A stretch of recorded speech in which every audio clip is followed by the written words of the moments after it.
And welcome to the PanelCast. I am your host, AJ. With me this week, as always, is the redheaded wonder, Richard. How's it going?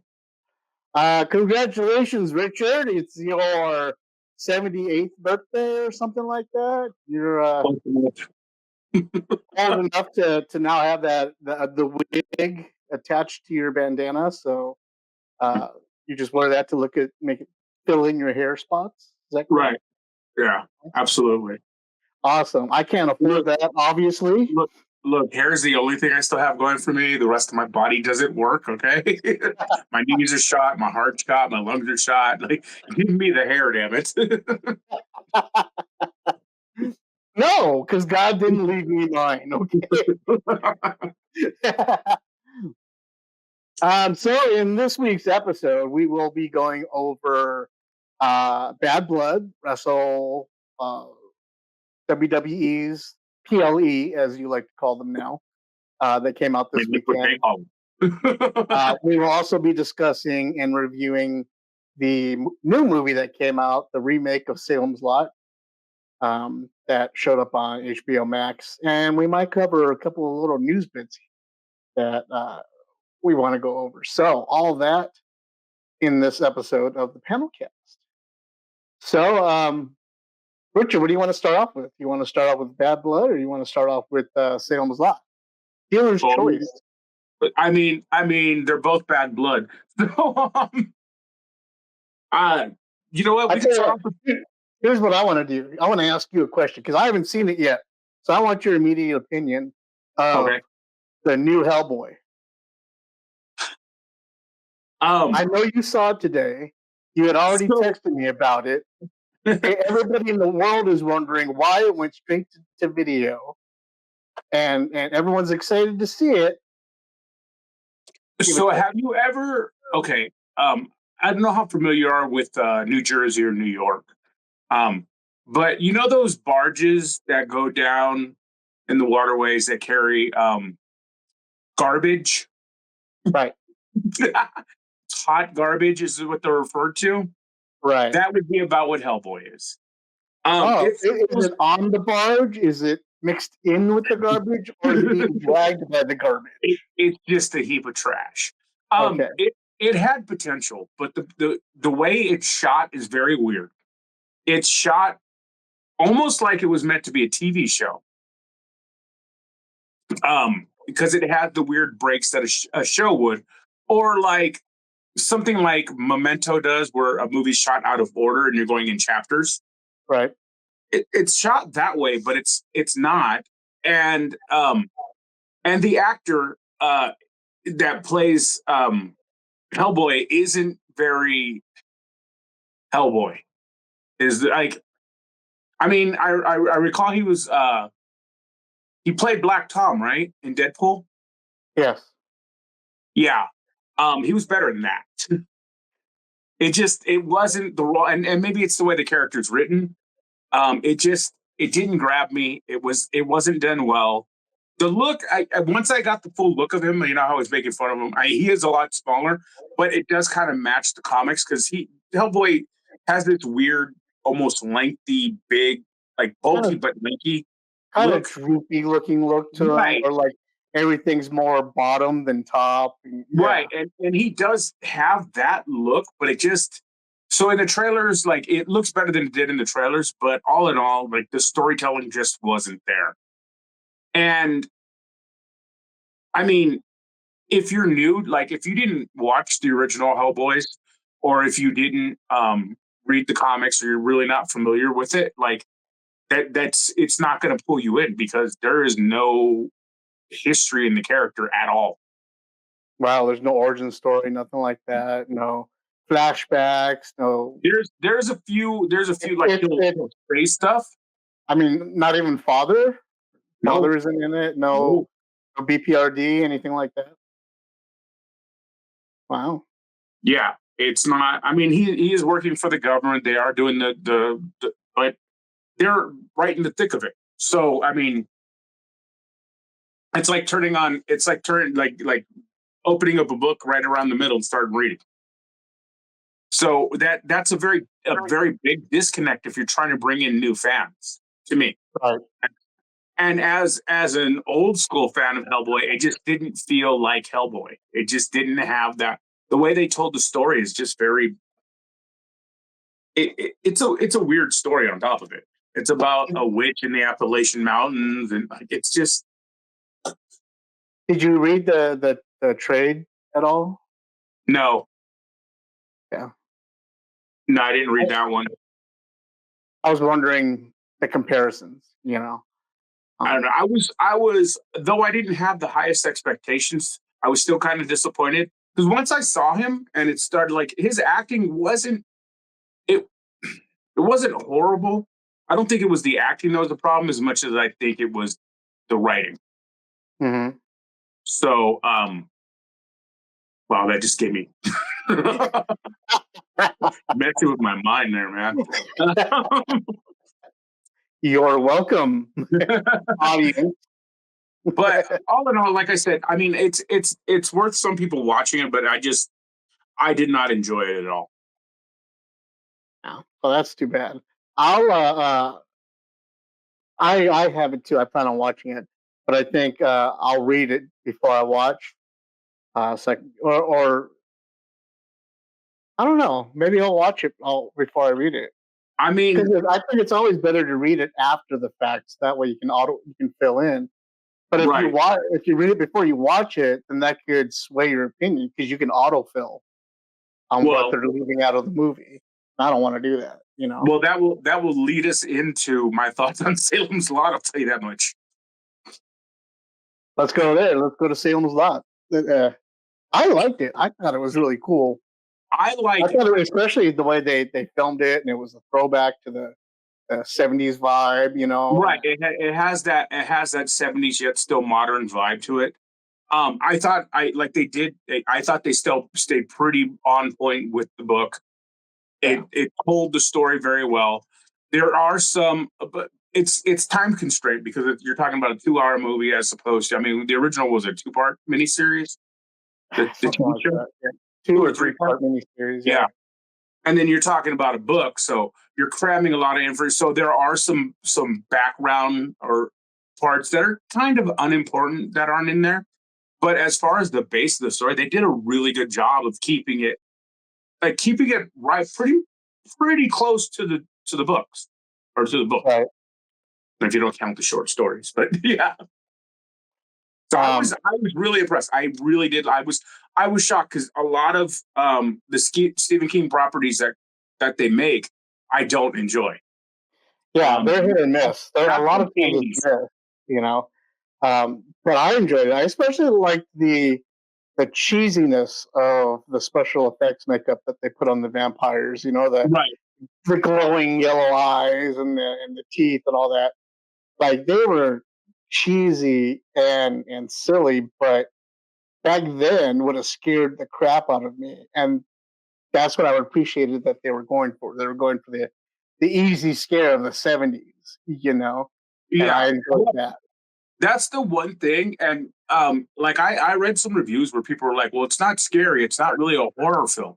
Well, if you read the book, it's not really a horror book. It's a suspense. It's a thriller. Right. And that's the way it's filmed. It's filmed like a thriller. It's a mystery that involves vampires. Right. Well, the basement scene. I think did an excellent job. The basement scene, the first time you see the vampire out of the coffin, I thought was like, I mean, they were going for the Exorcist 3 scene, right? You know, but they came close, but not that close. But they still did a good job. The craziest part is very early on. The part that really kind of creeped me out was with the gravedigger and the little kid in the cob. Like that was filmed right. That was creepy. That was done really well. I wasn't expecting so many child, you know, deaths. Yeah. Well, I mean, they happened in the book. I understand that, and I realized at that point Stephen King has some problems. Not as bad as Anne Rice. So a lot of his books have children, right? Well, in Anne Rice books, they're having sex and being molested and abused. In Stephen King books, they're being evilly manipulated. And in Anne Rice books, it's also incest. So it's right. And I have a friend that just she was watching was it Mayfair Witches? I think is the name of the show. Yeah, with Alexandria Daddario. I'm like, it's a Anne Rice series, and she's like, "Oh, I want to read the books." I'm like, "Do you know about Anne Rice?" And read the Vampire Armand first. She's like, "Oh my god, this is." I'm like, "Oh yeah, that's Anne Rice." Right. And that's crazy because they're written in the. I told her, I'm like, the funny thing is, those were written in the '90s. She got way worse as the years went on with how they basically became erotica. But anyway, the cool thing about watching Salem's Lot is when I was watching it, they kept it so true to the story that I started remembering the book watching the movie, and that very rarely happens. I started remembering Jerusalem's Lot, and then I started remembering the short story Return to Salem's Lot and David's Soul and like all this other stuff that was going on. And I was even like remembering like Needful Things. The store was in there, and did a great job of capturing like all the other little nuances of the Stephen King universe in there. What was that one show that had mentions of the whole Stephen King? Was it Castle Rock? Yeah, I think it was Castle Rock, and it still had Peter Skarsgård. Yeah, as the mystery link between what was going on in reality and mystery. Yeah, like that was a great series, and it had Stephen King in it, and it had Sheriff Alan Pangborn, who's like a great character in the Stephen King universe, and so I enjoyed Salem's Lot. I hope they do more of them like that. Yeah, I do, and that's like I said, it's something that, and I get, there are some people are going to argue there are some misses. It's not a horror like super horror, but I mean the book isn't. There's no, I mean, I think they did the book justice. It's enjoyable, like it's an easy watch. If you never read the book, you're perfectly fine. If you did read the book and enjoy it, it stays close enough that you really shouldn't have a lot to complain about. I was on a Stephen King kick this weekend. The wife and I celebrated our anniversary a little early, and we went and saw the play Misery at a local playhouse. And I had never seen it in play form before, and of course, it was more of an adaptation of the movie than the book. But it was still enjoyable. But I found a kid that was there who was excited because he loves Stephen King, but he was expecting blood and gore and all this other stuff. Right. And so I had to, during an intermission, I got to talking to him, and because I'm a Stephen King nut, and we got to talking and stuff. I was like, "Look, I don't mean to ruin anything for you, but this isn't that kind of Stephen King story. One of the great things about Stephen King is he examines multiple genres of horror, where it's not just blood, guts, and scare. There's also Shawshank Redemption, where the horror is, going to prison an innocent man and serving those times. The Green Mile, where the horror is humanity. And then you got Misery, where the horror here is obsession. Yeah. And so that's what's great about Stephen King novels. And I explained that to the kid. I was like, just don't expect, jump scares and stuff. I don't want to disappoint you. But, this is more mental, like horror than anything. And he understood at the end of the show. He was impressed. And I was like, man, go watch Salem's Lot, because that just came out, I'm sure you'll appreciate it. So I was just in a Stephen King mood, and seeing Salem's Lot on top of it just added to the nuance, And now I'm excited. But watching this Salem's Lot got me excited for Nosferatu coming out in Christmas. I am hopeful for that. I'm a big Nosferatu fan. So I am. I even like that. What was that one where they made? Where it's like they made it during, like it was supposed to be during the filming of Nosferatu. Ed Wood. Yeah, no. There's that movie. There's a movie that it's like It's Oh, yeah, supposed yeah, yeah, yeah. I know when what you you're find talking out about. that Yeah, he's supposed to be actually a vampire. Like I yeah, can't yeah, remember. yeah. It was I so know long. what Like you're talking it was I like that. about. Yeah, I'm a big Nosferatu fan. I like that goofy looking vampire.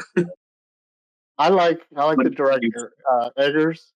yeah. He did the Northman, Okay. and I love the Northman. I thought it was a quintessential early Viking Yeah, movie. it's done really well. Yeah, and so I'm excited for this. The original Nosferatu was a silent film. Um, Yeah. so seeing it with speaking on words and stuff is going to be weird, but I think I mean, Eggers can handle there it. was a remake in the 70s. Yeah, but that's not what I stick to. I stick to the original Yeah. black and white as the Yeah. Nosferatu I know. The one in the '70s that got me was Frank Langella, his version of Dracula. Okay. Yeah. It was more of the glam rock version of Dracula, but Renfield eating all those bugs wasn't right. Yeah. And then I went in the army after that, so yeah, And then 8 bugs. and ate bugs. So I was like, I kept quoting. I was like, Master, don't or lunch. Because I had also seen Dracula. What was the one with George Harrison? Oh, not George Harrison. Oh God. George Dracula Dead and Loving It was awesome. First off, and then there was the other one. That was Leslie Nielsen, right? Yeah, that was Leslie Nielsen. And then there was another one with the guy who was like Zorro the Gay Blade, but he was Dracula, Yeah. and he was like flamboyantly gay. Oh my god, I can't remember. There's Anyway, so many Dracula movies. It's not even. right? He's the most. Yeah, and then there's the Doctor Alucard musical that was put on by Scrubs, and or Doctor Acula. There you go. Dr. Acula. Yeah. I thought wasn't that in what was the one in was it uh the Sarah Marshall one? Remember with where he was Oh writing yeah, yeah, yeah. The puppets. the puppet one? Yeah, that was my favorite one. That one's awesome. Is that Oh, dead. is it like Forget Sarah Marshall or something like Yeah, that? Or beating Sarah Marshall. One of the few movies I can handle. Russell Brandon. Is that his name? Yeah, yeah, that so and Ballers. one of the few movies I can stand Seth Rogen in. So Yeah, or and it's also Jason Segel's nude premiere. But yeah, you shall not pass. who's such a yeah. It was such a great movie. It's so random though, but yeah, it was definitely a good one. But yeah, all in all though, I really enjoyed Salem Zod. I think anybody that's just a fan of the genre should check it out for sure. Like I said, Absolutely. it's not super gory. It's not super like like horror. Like you're not gonna get you're not gonna get like you said the jump scares and stuff like that. But it's definitely creepy. Right. It's definitely like where you're like, whoa, this is okay. I'm telling you that first one with the gravedigger, I was like, man, that's pretty creepy. And I would definitely watch it in a dark room at night. Yeah. It warrants that. I think to watch it with sunlight anywhere is just to ruin the ambiance of the film. So, well, let's move on to the next part of where you're going to do all the talking, and I get to sit here, nod my head, and pretend I'm not doing what I'm doing. So, Richard, you watched the PLE this weekend of WWE's Bad Blood. I did. heard a lot of good things and a lot of bad things. Why don't you fill us in? Okay, so all in all, this show was really good. I enjoyed it. It was a massive sellout. Every match was okay. Everything had a story, and this was the crescendo to a lot of stories. It started off with CM Punk and Drew McIntyre in the Hell in a Cell, and that match was brutal. Not like when you see brutal matches nowadays, it's violence for the sake of violence. It's not really telling a story. It's just like brutal stuff happens, like a fight. Right. In this, it was telling a story, and man, these guys, when Drew got busted open, he was gushing. Like he was old school bleeding, man. And I believe he got something like 20 some odd stitches in his head, split down. And like they did really good with the ref, like bringing in a towel, wiping the guy's blood out of the guy's eyes, like they do in real fights. And I think that has to do with the TKO influence. Like they make it feel like a UFC fight. It was brutal. They didn't do any stupid like off the cage spots or anything like that, which have become passe. Like you're used to those daredevils, somebody's jumping off the cage or something like that. Right. None of that happened. Right. It no was AEW stuff. Yeah. Yeah, it was just brutal spots. They kicked the crap out of each other. They did introduce Drew brought out a toolbox, and they were using the tools on each other. But I think they did that a little quick. They should have really just like been beating the crap out of each other about midway through the match. But it was a long match, and they went to town on each other. It was done very, very well. And CM Punk pulled out the win, and I'm assuming that's the end of their feud now. Finally, if you can't go anywhere from that. Hell in a Cell is about as far as you can go. So it was. Well, I mean, they still have the hair versus hair match that they can do. Yeah, I don't see that happening. Actually, Punk showed up last night on Raw limping and everything, and he basically said he's taking some time off. So his usual after pay-per-view speech. Well, I think he's got movies coming out. He's got, I believe, 2 movies coming out. So, but it was an excellent match. It was done really well. I enjoyed the hell out of that. That was actually the only reason I wanted to see it, just to watch the PLE. The next match was I think it was Liv Morgan and Rhea Ripley. Or was it? No, it was Bayley. It was Bayley and Nia Jax. And that was... Yeah, I heard some stories about that match. It was a decent match for what it is. They're really just teasing this Money in the Bank cash-in with Tiffany Stratton. That's really all this is doing. It's kind of misusing Bayley, which sucks. And Nia she's got bad timing, man. She just... Everything I'm saying, because I was on the TikToks for a couple of hours. Uh-huh. You know how it is. Yeah. And a lot of people were like, why is Nia wearing the belt? Why is she the champ? She's like the worst champ ever. And why poor Bayley had to basically carry Nia throughout the match. And that's what a lot of different users are saying. I didn't, without watching it, it sounds like her MO, but I wouldn't say that. There was Nia is actually starting to work like a powerhouse. So she's not doing a lot of the other stuff that is beyond her skill set. The only problem is her timing's a little bit off still when it comes to certain moves. Like when she's doing something, like they went for a Samoan drop, she caught her wrong. Like it looks sloppy. It's a timing issue. With them not doing house shows, and it hasn't been on the house show, you can't get any better if you're not practicing. Practicing, right. Like if you're practicing with nobody around, isn't the same as performing in a ring. You have to perform live in order for it to, and it's just timing issues. Like she was working like a monster, like a powerhouse which is what I've been wanting her to do. So she was finally doing it. There's just the timing issues, and I just think Bailey is the wrong person because it just makes Bailey look bad. They need somebody that she can go in and dominate. They need to just feed her freaking people that are like Maxine and girls like that.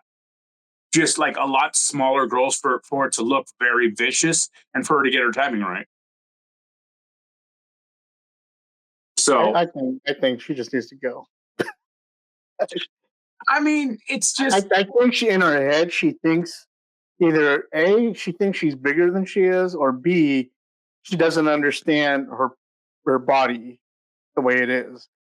So that's what gets her timing off. She thinks she's either lighter than she is, so she thinks she can get there quicker and performs the moves faster, but in reality she goes slower, and that's why her timing's off, or something else is missing. The timing's off because of the lag. Like, you have to anticipate what your opponent's going to do, and that only comes with experience. And if you're not getting that experience, it's never going to happen.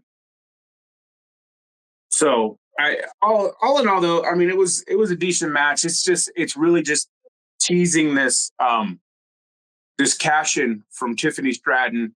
It's getting the fans behind this character who everybody, when she was in NXT, when she first came up, despises her. Like, she is just like, because she's just like very snotty, very arrogant, everything about her, and they're managing to get the crowd behind her, which she's so young in the industry. Working as a heel is much better than working as a babyface for someone that's, I mean, it's not like she's not ready, but I don't know. I'm curious to see which way they go with this. As a heel, she can get away with the mistakes more and say it's just part of her character. Exactly. Exactly. I mean, a babyface can't, and that's the babyface has to be on all the time.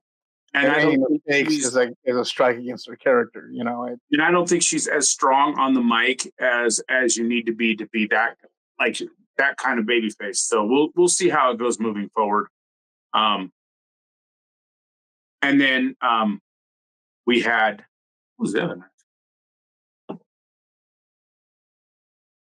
There was definitely a match between the Rhea and Damian Priest and Finn Balor.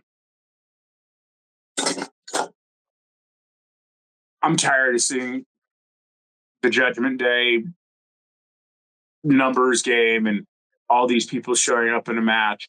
Damian and Finn can fucking have a barn burner. They did it in NXT multiple times. And then you get, the rest of the Judgment Day coming out to help Finn. And I mean, Damian, of course, ends up pulling it out, but that just turns around and makes the Judgment Day look even weaker. And makes Finn look weaker too. Finn's problem is just too many injuries. Like, his body's beat to hell. He can't wrestle like he used to. Finn needs to go away for a while. He needs to take some time off. And like, the guy should be one of the top wrestlers. Like, he should be competing for world championships. He's just, because he's a workhorse, because he's constantly out there grinding, man, he needs some time off. There needs to be seasons, honestly. There needs to be like a rotating, like, these guys are on and, these people are off, and these, like, you could do that and it'd be viable. But then that would determine, like, oh, well, we're losing numbers because this is the season where this popular wrestler isn't wrestling, or this wrestler isn't wrestling, But when it comes to it, you get like, oh, we got the A team, so all the wrestlers are wrestling, but we can't divide them up, But you can. Like, I mean, there's ways to do it. And especially when your stars, when your big stars are getting up, in their mid 30s, late 30s, early 40s, you have to give them time off because their body's being beat to crap. Right. Now, did Damian come out on top? Is he champ? Yeah, it wasn't a title. Gunther has the championship. Oh, okay. So that's right. He won it last time. Right. And 4, 1, 2, 3, 4. Yeah, there's only 5 matches. I'm like, wait, did Gunther wrestle? But he didn't. Um, the next match would have been the Liv Morgan versus Rhea Ripley, which is by far the most entertaining match. It's the most entertaining thing in wrestling right now. It's just hilarious. I don't know if you saw that meme that I sent you. Which one? The one thing. Oh, who sent it to me? I think my ex-girlfriend sent it to me. So it's from My Name Is Earl. So it's Jamie Presley and yeah. I'm going to tell my kids this is Liv and Right, Tom. Dominic and Liv, yeah. So but it was a world title match, a women's championship match, and Dominic Mysterio was in a shark cage. So he's suspended, in a shark cage while they wrestled. Dom played it up. He's such a good heel. That even though like the match, it's an obvious mismatch between Liv and Rhea. It's obvious that Rhea could kill her without even trying, but they make it interesting enough and make Liv look threatening enough with help. This is one where the Judgment Day didn't get involved. They didn't come run out and help, but Dom was so over the top, and it was just like he was distracting, even though he was in a cage. Mm-hmm. And there was one point where he manages to miraculously open the cage door, but it's suspended so high. And I was really curious because when they first put him in the cage, there were these chains along the bottom of the cage, and I'm like, why are these chains down there? Like, it just looks weird. But in the Hell in a Cell, they had chains across the middle of it for decoration or whatever. So I was like, okay, maybe it's supposed to look kind of like the Hell in the Cell. I just kind of mini Hell in the Cell he's in. Yeah. So I just kind of, I guess maybe they're trying to make it look uniform. Okay, I understand. But then, like I said, he miraculously opens the door and he's like leaning, and he's supposedly scared of heights, and he's claustrophobic. So he's like, he doesn't want to be in this cage, and he like leans forwards and he falls out, and he's hanging because there's a chain around his leg, and he's hanging like a piñata. And he's just like flailing, and it's hilarious the way he gets stuck. And then Rhea has Liv beat, and she tells the ref, she's like, give me a minute. And the ref has this GoPro basically attached to his ear. And you hear the ref say, oh, you deserve it. Go ahead. I'm like, first of all, what kind of referee are you? Even the commentator did that. Like, that's not being impartial. Right. Then she picks up a kendo stick and goes to, beat the crap out of him while he's hanging there. So it's a few moments. And then Rhea gets attacked from behind. Raquel Gonzalez pops back up, is mid-around in a long time. She gets chokeslammed by Raquel. And then there's a botch because the ref calls for the bell. And when she chokeslams her, she puts Liv on top of her like she's going for a pin. So there's a mess up there. But what happened was the referee used logic. And it's something that I think should happen more often. Liv was supposed to pin Rhea. Like, Raquel was supposed to, choke slam her and put Liv on top, and, Right. But the referee was like, it was right in front of me. I saw it happen. How could I not disqualify her? Right. So, I mean, I wish that would happen more often. Like, I really hate the fucking Three Stooges referees in wrestling. I do too. Like, how's the referee not going to notice the ring is bouncing? Yeah, exactly. Or not hear that big echo of a body being slammed right behind them. Exactly. Like, it doesn't make any sense, Yeah. So Liv snuck out with the victory. They made it look very believable. They did a good job with that. And then the final match, the main event, was the match I looked forward to the least, which was Cody Rhodes and Roman Reigns versus Jacob Fatu and Solo Sikoa. And it was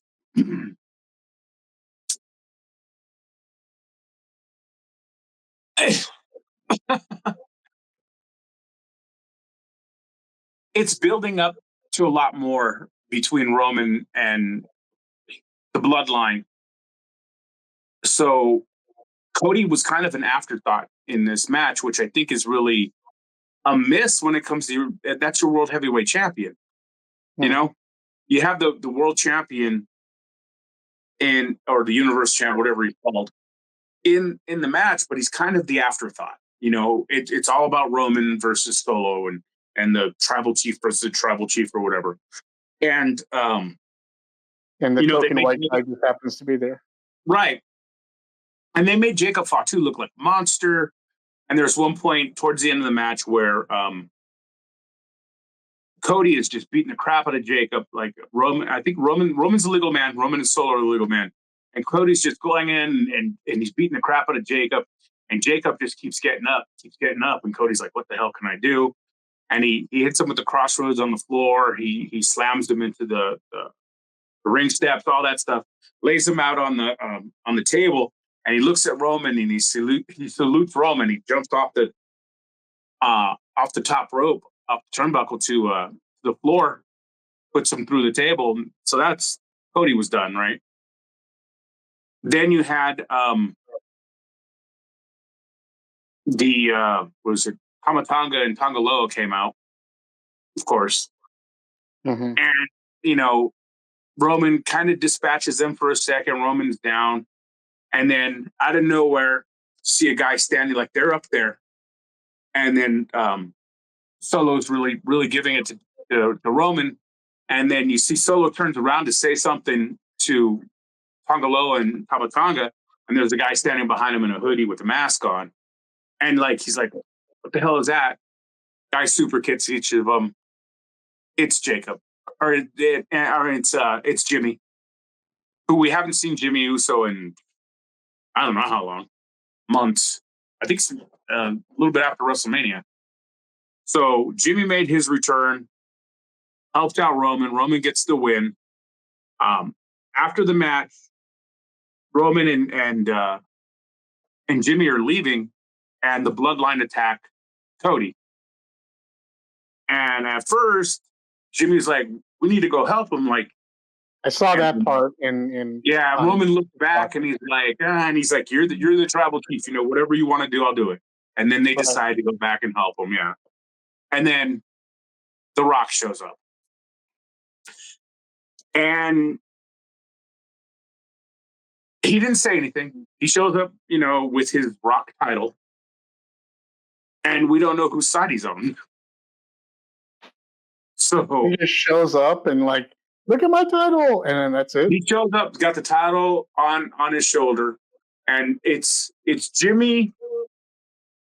It was Jimmy, Roman, and Cody in the ring, and you see him. He goes 1, 2, 3. That's what he does. But like, I don't know whose side he's on. Right. But this is leading to like Survivor Series is coming up, and Survivor Series is, I think it's Survivor Series War Games. So that's 5-on-5. Roman's only got Jimmy right now. Obviously, Jay's going to make a return because Jay even commented when Jimmy returned. Jay commented on, I think it was on X, that it's almost time. So I don't know. I don't know where they're going with this. I don't know if they're going to, how big of a bloodline thing. But the one thing that came out of this that I really thought was cool is it wasn't even on the pay-per-view. It was filmed by fans live on X. You can see, like, supposedly they're on this balcony by the thing, and you can see by the arena, and you can see like the superstars coming out, and Cody goes to his bus, and a fan of it. Supposedly it's filmed with a camera, with a cell phone, and like you hear the fan, "Oh, it's Cody, this and that," and they're filming, and then you see him and Kevin Owens talking, and then Kevin attacks him. Yeah, I saw that. Yeah, I thought that was really, really, it's really cool. That's like they used to do back in the day. Like I think Memphis would do it with like when fans would take like camcorders or like stuff like that. Make it look like it was fan film, so it has legitimacy to the attack and make it look real. Yeah. Yeah, so I thought they did an excellent job. But all in all, like I said, every match was decent. The only real kind of a I wouldn't even say letdown, but the Nia Jackson Bailey just because that's the thing about it is that's leading to the beginning of a story. It's not even the beginning of a story.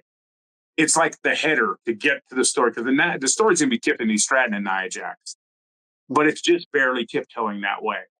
So all in all, though, they really buttoned up some stories or started stuff getting hot for upcoming things. So, and then they announced that they're going to do, which is in 4 weeks, the show in Saudi Arabia with Crown Jewel.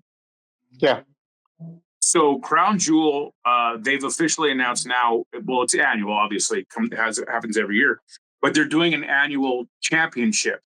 Basically, it's the world champion versus the universal champion for the Crown Jewel Championship. And it's just like a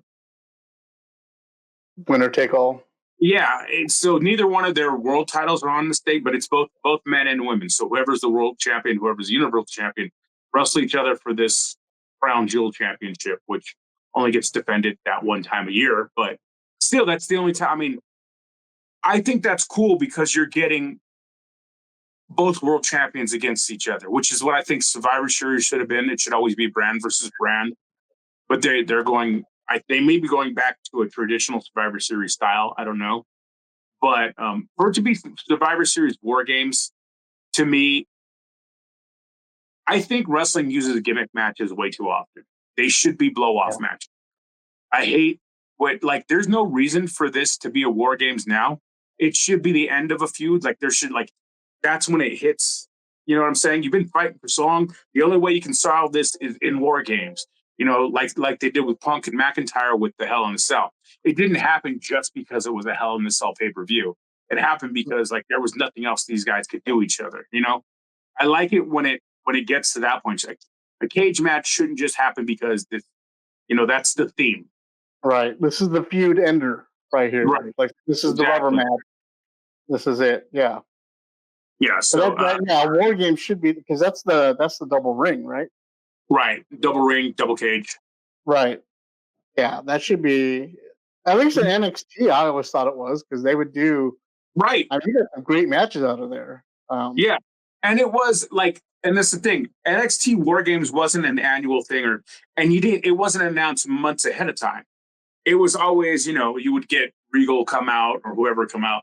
This is going to happen in War Games, and that's when something became War Games. But I always thought War Games came the night before Hell in a Cell or the night before WrestleMania or something like that. It was always the PLE before a big one. Survivor Series maybe or something. I don't know. I think it was Mania. But they're to announce it this early, I think just kind of takes some of the steam out of it to me. But I mean, we'll see. You never know. Or they could just be announcing it to prep for the new wrestlers they got coming in. I mean, you also got. I mean, I understand because it's ticket sales too. Right. You got to think about those. And understand people that show up live. Right. Crazy people. So yeah, that's like I said. All in all, I think it was a good show. It was done well. I really the matches that CM Punk and Hell in a Cell, the CM Punk Drew McIntyre Hell in a Cell was the main reason I wanted to watch it, and I was not disappointed. Those two beat the crap out of each other. I wouldn't be surprised if they're both gone for a little while. I know Drew's also filming a movie or working on a movie, or had worked on a movie. He did. His movies. He was in. What was it called? Killer's Game. Oh yeah. That's right, with Tista. Yeah. I thought he was doing another one. Not that I'm aware of. I mean, I don't know. I don't keep up on upcoming movies and stuff like that too often. But I mean, Who knows, man? I mean, he did good in Killer Game. Did he? I haven't seen that one yet. He played a big Scottish hitman. I mean, it wasn't much of a stretch. He at least get to wear his kilt. No, not yet. I want to, but I haven't had a chance yet. Oh, it's so good. I like it because it's that. Did you see what was the one with Arnold Schwarzenegger? Something like Kill Gunther or something like that? Yeah. Did you see that one? Yeah. It's similar to that. It's got that action comedy, like it's, but like not in an overly cheesy way. I plan on watching it, but if you haven't been watching the AJ side panel lately, I've been totally entranced in Jedi Survivors. Yeah, I know. I've talked to you. That's how I know you're.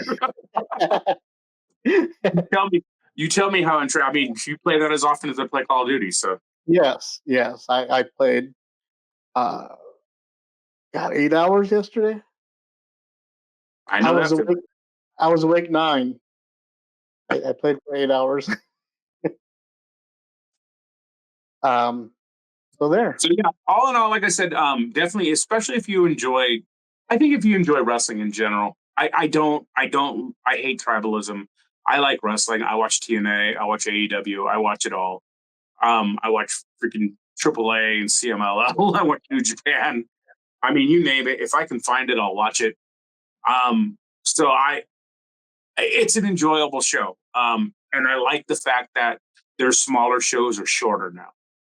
You know, well, that's been a lot of complaining online about that, though. They're like, there's a 5-match PLE. It's perfect. It's perfect. I don't want to, like, sitting down for 6 hours is ridiculous. You know, or 4.5. At the same time, I'm like, but you're paying what, $10 a month for it? It's better than paying $50 a month, or like AEW right now, $50 every 2 weeks to watch a PLE. Well, that's why AEW's PLEs are so long. Yeah, but they're every 2 weeks.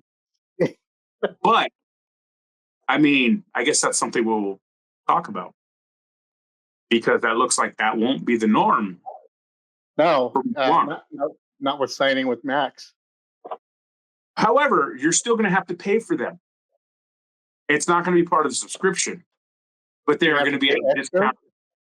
Yes, but it's going to be at a discounted rate. So, well, what do you know? Give us the full lowdown. What do you know? Well, from everything from what I'm hearing, I don't think anything has officially been announced exactly what the terms of the deal are, but they will be on Max. They will have the library will be on there, so you'll be able to access the old Dynamites, Rampage, and stuff like that. They are continuing. I believe that they're continuing Dynamite and Collision. Rampage may be getting canceled.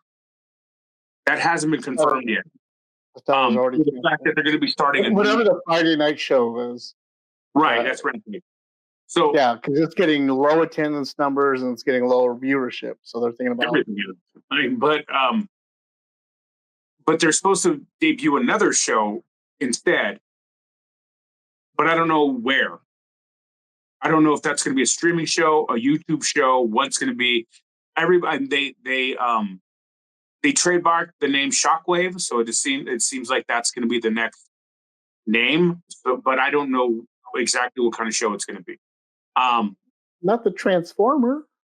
Obviously, yes, exactly. It's going to be a Transformer show. With them signing this huge deal with Warner Brothers and Discovery, obviously Warner Brothers is going to want more content. Like, it makes sense. But I mean, they're struggling with their shows as it is.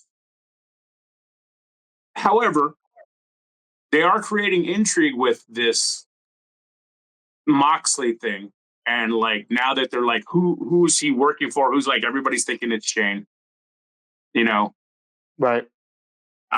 So that's creating a little bit of interest. Hopefully they get some momentum. Their storytelling lately has been more streamlined. They're starting to do they're trying to get in there a lot more storylines, which is only a good thing, you know. But I don't think it all has to be storyline driven. I think you can still get the dream matches and stuff like that, but like you have to have at least three solid storylines going to keep that interest too, you know. And but the problem with their storylines is they have the start of some really great storylines, and then they just their talent gets injured so much that those storylines they hold no water anymore. There's injuries happen a lot. A lot of times they just kind of stop the storyline.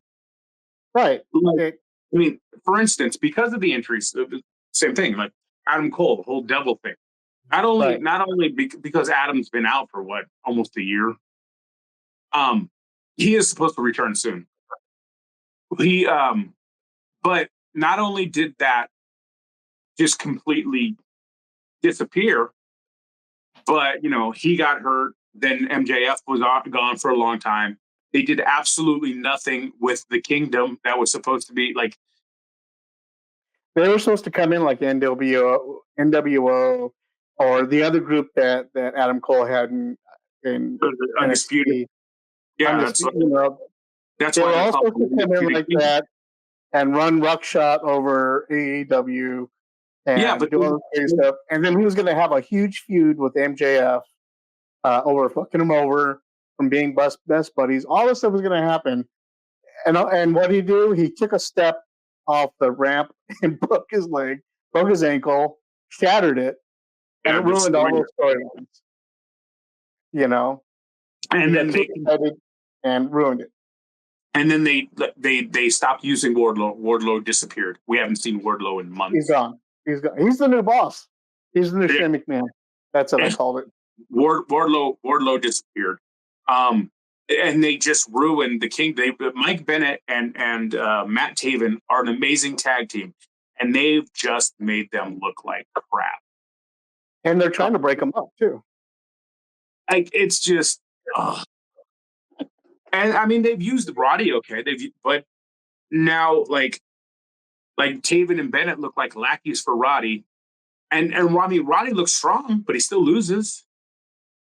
Yeah, but Roddy has now worked his way up to one of those people where I got excited when he showed up in the match at the last PLE. With Ricochet and Will Ospreay. Oh yeah, Roddy and all of them. Because when Roddy showed up, I was like, "You're just adding more legitimacy into this match." Yeah, Roddy's one of the best wrestlers that they have. But then again, Taven and Bennett are both that good too, and they just don't use them right. Well, they use them in a way to make all the other tag teams look good, but when are they going to let them look good? Yeah. They made them look good in ROH forever, but they were giving them jobbers. Here's the thing.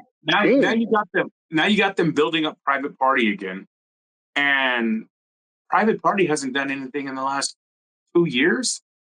Right. Year. I mean, even they admit it. They're like, we came on here 5 years ago. The first match, they beat the Bucks the first Dynamite, and we beat the Bucks in the first match, and we haven't done shit since then. Yeah. They just had that three-way match for so long, and then they just had that three-way match where they beat everybody. Yeah, and so now they're going into the pay-per-view against the young contenders. Yeah, and what happened? Why aren't the Acclaimed the number one contenders? They were the number one contenders and never got a straight-up match. They were in that three-way, but they weren't the ones that lost. Like, you know what I'm saying? Like, what? Right. That's what irritates me about their storytelling is there's no rhyme or reason for it. It just kind of goes everywhere. Like the Acclaim, number one, the Acclaim should be the Acclaim should be the World Tag Team Champions. They are the most over tag team there. Them and the Outrunners. And the Outrunners, I was gonna say. The Outrunners are freaking amazing. Like, and then there's FTR, Dax and his new mustache, I absolutely love the Outrunners. They're amazing. It's amazing that they're younger than us. But well, they do more I folks than us, obviously. So. I really like the way they do the VHS style Right, the old vignettes school and stuff. Yeah, blockbuster video stuff. even their interviews and stuff like that.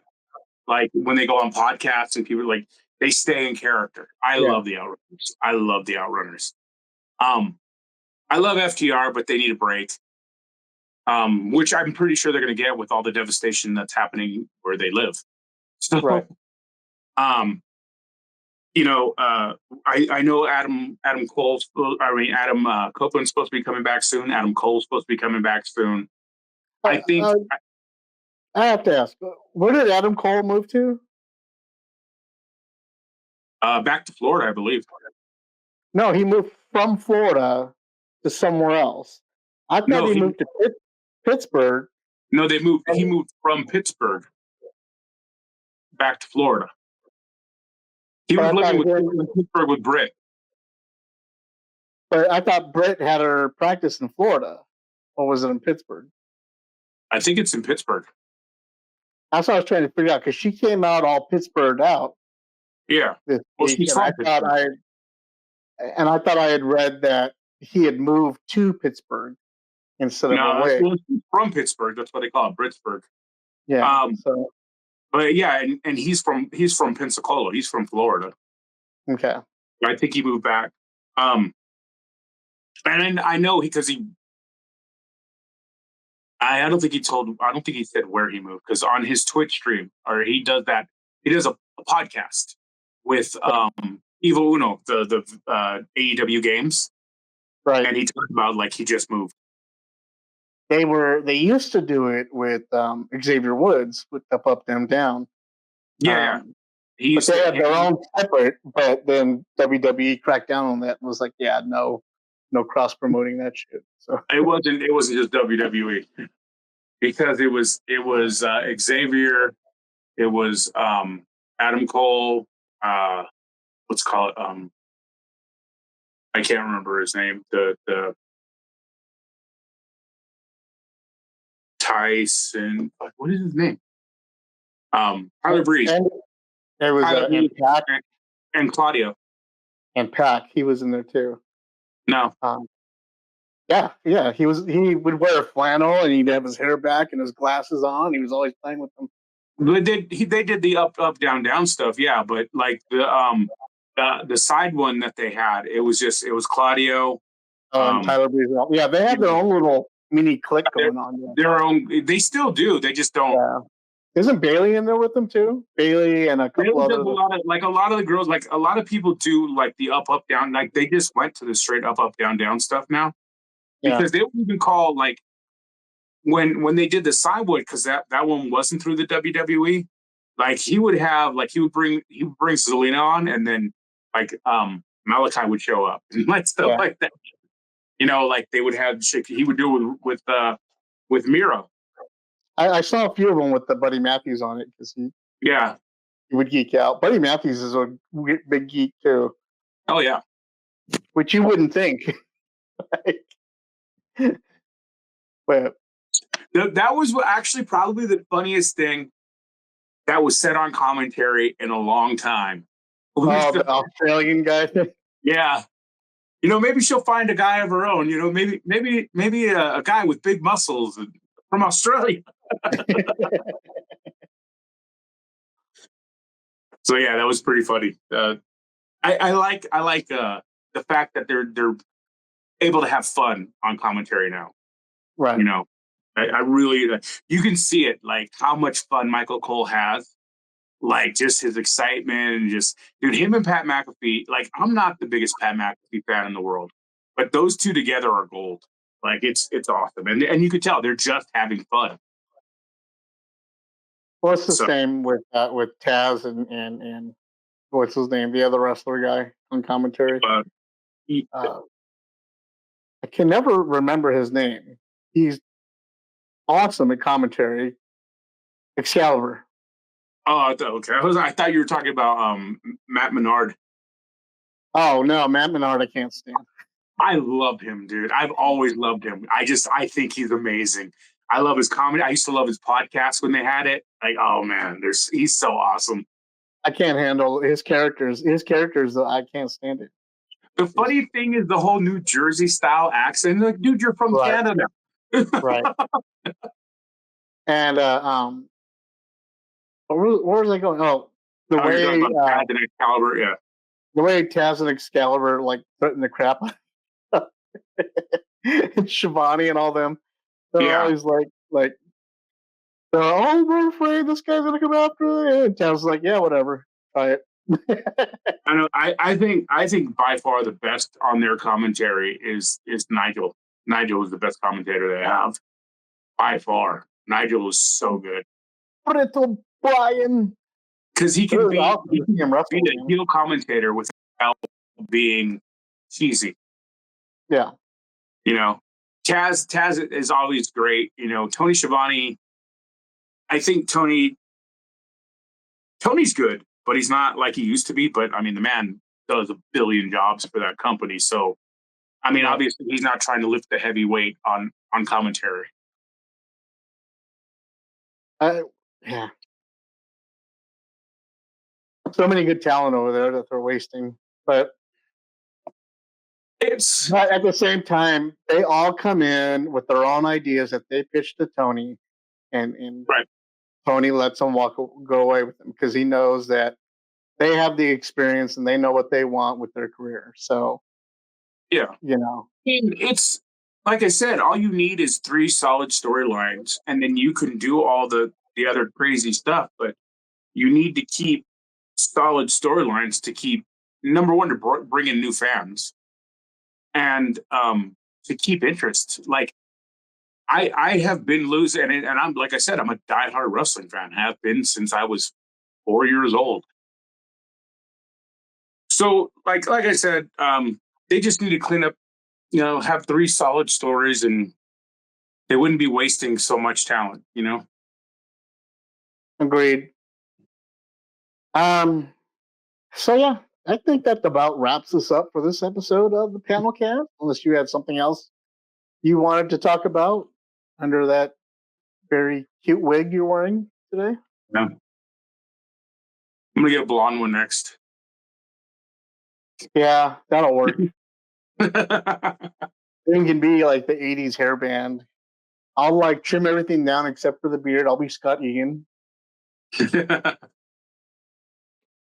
And then you can come in as like Bret Michaels, and yeah, we'll be the 80s. Yeah, that turned out well for him. I guess it's better than Vince Neil. So yeah, well, true. You can at least enunciate your words. Exactly. Yeah, no, I have nothing else. Awesome. Well, then with that, everyone, we'll wrap up this episode. Thanks for tuning in. Make sure you head over to check out all of Richard's podcasts and KS Collectible, KS Customs. You can find him all over the place. Just look up Crooked Smile Collectibles or any of the acronyms that come from those words, abbreviating any of those words, and you can find them under there. Forbidden Panel, AJ Side Panel is where I'll be found. I have lots of episodes coming up in the side panel. Just me individually rambling about all the stuff that I'm working on or movies I've seen. So with that, we'll go ahead and see you next week. And thanks everybody for tuning in.